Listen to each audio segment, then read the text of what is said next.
So hello students, welcome back to our channel. कसे आहात मित्रांनो? मजेत ना? Today we are going to learn about standard 4 subject English unit 1 1.3 the clever answer. तर आपल्या समोर खूप एक सुंदर असं चॅप्टर आहे ज्यात अकबर आणि बिरबलची एक कथा दिलेली आहे. तर चला आपण हे पाहूयात. ए ऍक्टिव्हिटी दिलेली आहे, लेट्स बिगिन म्हणजे सुरुवात करूयात. त्यात 3 क्वेश्चन दिलेले आहेत, याचे अर्थ आपण पाहूयात व त्यानंतर मी तुम्हाला याचे आन्सर ही सांगणार आहे. तर चला पाहूयात. फर्स्ट नंबरचा क्वेश्चन आहे, what type of stories do you like, म्हणजे तुम्हाला कोणत्या प्रकारच्या कथा आवडतात. दुसरा क्वेश्चन आहे, name any story that you know about smartness and cleverness, म्हणजे हुशारी आणि चातुर्याबद्दल तुम्हाला माहित असलेली कोणतीही एका गोष्टीचे नाव सांगा. तिसरा क्वेश्चन आहे, think and tell about being smart, म्हणजे हुशार असण्याबद्दल विचार करून सांगा. चला याचे आन्सर्स पाहूयात मित्रांनो.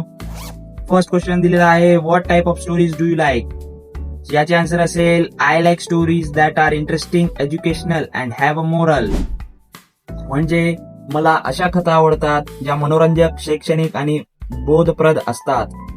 चला दुसरा क्वेश्चन पाहूयात.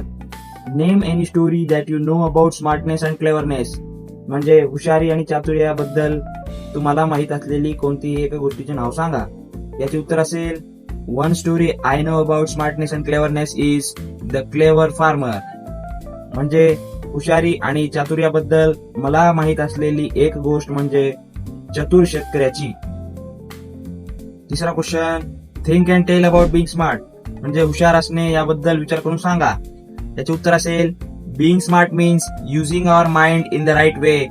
It helps us solve problems, learn better and make good decisions. म्हणजे हुशार असणे म्हणजे आपल्या मनाचा योग्य वापर करणे, त्यामुळे आपल्याला समस्या सोडवायला, अधिक चांगले प्रकार शिकायला आणि चांगले निर्णय घ्यायला मदत होते. तर चला आपण चॅप्टर कडे वळूयात. चला आपण स्टोरी शिकूयात. लिसन अँड रिपीट, म्हणजे ऐका व माझ्या मागे म्हणा. तर या पाठाचे मी सोबतच भाषांतरही सांगणार आहे. तर चला शिकूयात. या व्हिडिओ नंतर तुम्हाला या पाठाचे कोणतेच व्हिडिओ पाहण्याची गरज नाही. तर चला पाहूयात. One morning in the royal court, emperor Akbar was in a playful mood, म्हणजे एका सकाळी राजदरबारात सम्राट अकबर आनंदी मूड मध्ये होते.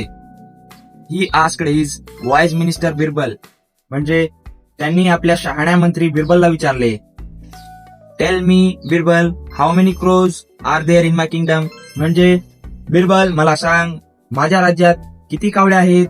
Birbal bowed and calmly replied, म्हणजे बिरबलने नम्रपणे वाकून शांत उत्तर दिले, your majesty, there are 50,349 crows in our kingdom, म्हणजे महाराज, आपल्या राज्यात 50,349 कावळे आहेत. Akbar laughed and said, what if I send my men to count and find more, म्हणजे जर मी माझ्या माणसांना मोजायला पाठवले आणि जास्त कावळे सापडले तर. मग बिरबल चतुराईने उत्तर देतो, Birbal quickly replied, then your majesty, some crows might have come from neighbouring kingdoms to visit their friends and relatives, म्हणजे बिरबल पटकन म्हणाला, मग महाराज, काही कावळे शेजारच्या राज्यातून आपल्या मित्रांना आणि नातेवाईकांना भेटायला आले असतील. अकबर स्माइल्ड, म्हणजे अकबर हसले. And if they find fewer, म्हणजे आणि जर कमी कावळे सापडले तर. मग बिरबल रिप्लाइड, म्हणजे बिरबल म्हणाला, then some of our crows have gone on vacation to other kingdoms, म्हणजे मग आपल्या राज्यातील काही कावळे सुट्टीसाठी दुसऱ्या राज्यात गेले असतील. बघा मित्रांनो, बिरबल कसे चतुराईने उत्तर देत आहे. अकबर बस्ट आउट लाफिंग, म्हणजे अकबर मोठ्याने हसू लागला.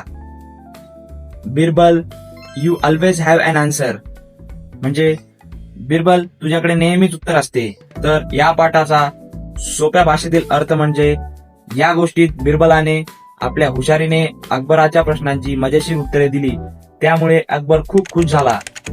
तर मित्रांनो, कसा वाटला हा पाठ कमेंट करून नक्की सांगा व काही सजेशन्सही असतील तेही कमेंट करून सांगा. व्हिडिओला लाईक करा, शेअर करा आणि सबस्क्राईब करा. धन्यवाद.